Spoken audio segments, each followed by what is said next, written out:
안녕하세요. 권현진입니다. 이번 시간에는 19장 핵에 관련된 내용을 공부를 할 텐데요. 일반화학을 공부하는 학생들 중에서도 이 19장 핵에 대한 내용까지 공부하는 학생들은 사실상 뭐 그렇게 많지는 않습니다. 그러니까 여기까지 여러분들이 왔다는 거는 대단히 일반화학 부분에 대한 앞에 부분들은 좀 많이 공부를 한 그런 편이고요.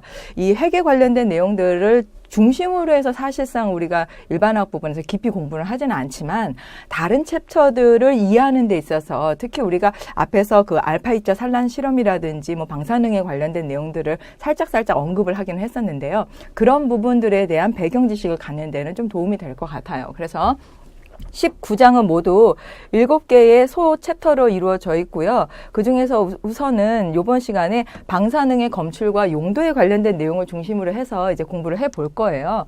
그러면 이제 핵의 안정도와 방사성 붕괴에 관련된 내용, 우리가 그 전에는 이제 원자력 발전과 관련돼서 굉장히 이거에 대한 어떤 핑크빛 미래 그런 내용을 가지고 이제 많이 광고를 했었는데, 지금은 또 이제 반대로 이 핵에 관련된 내용에 굉장히 불안감 같은 것들, 또 불신 이런 것들, 안정에 관련된 내용에 대해서 우리가 염려를 많이 하고 있잖아요. 그래서 그런 부분에 대해서 우리가 이 핵 관련된 내용을 가지고 공부를 해보면서 어느 정도 진실이고 어느 정도 맞는 내용인지를 한번 확인을 해볼 수 있을 것 같아요. 그 다음에 이제 방사성 붕괴 반응 속도론에 관련된 내용은 사실은 우리가 앞에서 반응 속도 할 때 반감기 하면서 같이 공부를 했던 내용입니다. 새로운 내용은 아니고요. 이거는 이제 복습 차원에서 한 번 더 점검해보는 그런 시간을 가지면 되고요. 이제 핵변환에 관련된 내용, 그리고 방사능 검출과 용도에 관련된 내용을 가지고 공부를 하겠습니다.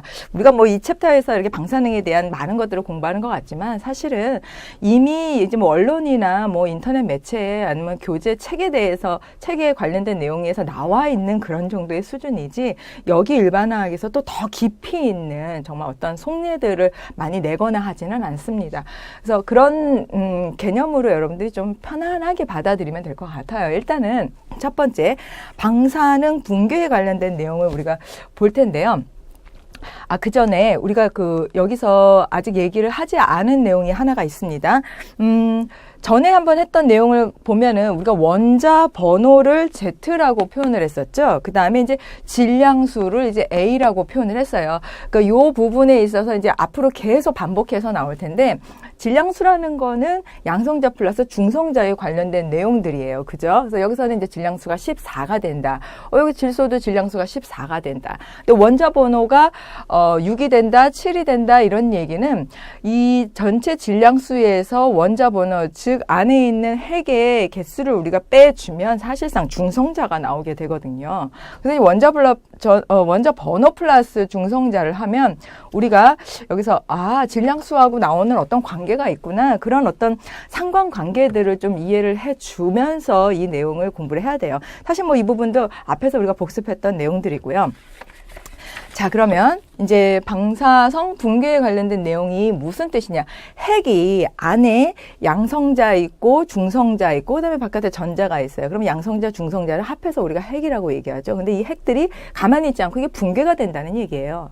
왜 붕괴가 될까요? 안정하지 않으니까 붕괴가 되겠죠. 그래서 자발적으로 안정한 과정으로 가려고 하는 것들, 그런 일련의 어떤 나름의 노력이 이제 방사성 붕괴로 우리한테는 표현이 되고 있는 거죠. 그러니까 핵이 방사성을 나타내고 있는데, 핵이 다른 핵을 형성하고 한 가지 이상의 입자를 내놓는다. 그러니까 불안해하는 어떤 그 핵들이 자발적으로 이게 분해가 되면서, 붕괴가 되면서 그때 다른 핵으로 전환이 되고, 그때 다시 우리한테 뭔가를 나 지금 붕괴되고 있어 라고 표현을 해주는 게 이런 식의 어떤 입자를 내놓는다는 거예요. 그 입자를 내놓은 것이 알파 입자가 되고 베타 입자가 되고 감마 입자가 되는 거죠.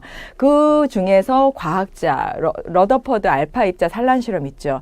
러더퍼드 같은 경우에는 여기서 붕괴되고 있는 그 알파 입자를 받아가지고 그 산란 실험을 통해서 그 원자 핵의 모양이 어떻게 생겼는지를 톰슨의 모형에서 바꿨단 말이에요. 그렇게 앞뒤 내용들을 연결을 시키면서 하면은 이 부분들이 이해가 더 잘 될 거예요. 자, 탄소 14 같은 경우에는 질소 14로 되면서 이렇게 입자를 하나 내놓는데 여기서 여러분들 잘 보면 질량수는 변함이 없다는 얘기예요. 그런데 여기서 6번이었던 게 7번으로 변환이 된 거죠.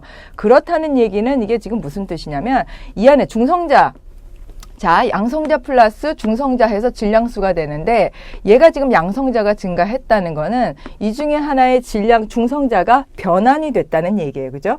중성자가 양성자로 하나 바뀌었다는 얘기죠. 자, 그리고 요거는 일종의 우리가 그 식량이라고 한번 보면 되는데 요거는 뭐하고 다르냐면 전에 우리가 배웠던 그 균형 잡힌 화학 반응식들 있죠. 그 균형 잡힌 화학 반응식들은 예를 들면은 앞에 있는 것들이 그대로 화학 변화를 해가지고 뒤에 생성물이 만들어지는 것들이에요. 그래서 반응 전후에 이것들이 변화가 되면 안 된다. 들어와도 안 되고 더 나가도 안 되고 있는 준비된 재료를 가지고 그대로 화학 반응을 해야 된다. 이런 얘기지만 이 화학식 같은 경우 이건 화학식이라고 안 하고요. 방사성식이라고 우리가 얘기를 하는데 이런 식 같은 경우에는 완전히 다르죠. 그래서 화학 반응식하고는 다른 개념이다. 그래서 기존에 여러분들이 보지 못했던 그런 내용들. 단 여기서 조심해야 될 건 뭐냐면 여기 개수들을 맞춰줘야 된다. 균형을 잡아야 된다는 건 똑같은 개념이에요. 그래서 얘가 지금 뭔가 하나가 늘어났다. 즉 원자 번호가 하나 늘어났다는 거는 얘하고 균형을 맞춰주기 위해서 여기다가 마이너스 이 전자를 내놓았다는 표현을 해줘야 된다. 이렇게 보시면 됩니다.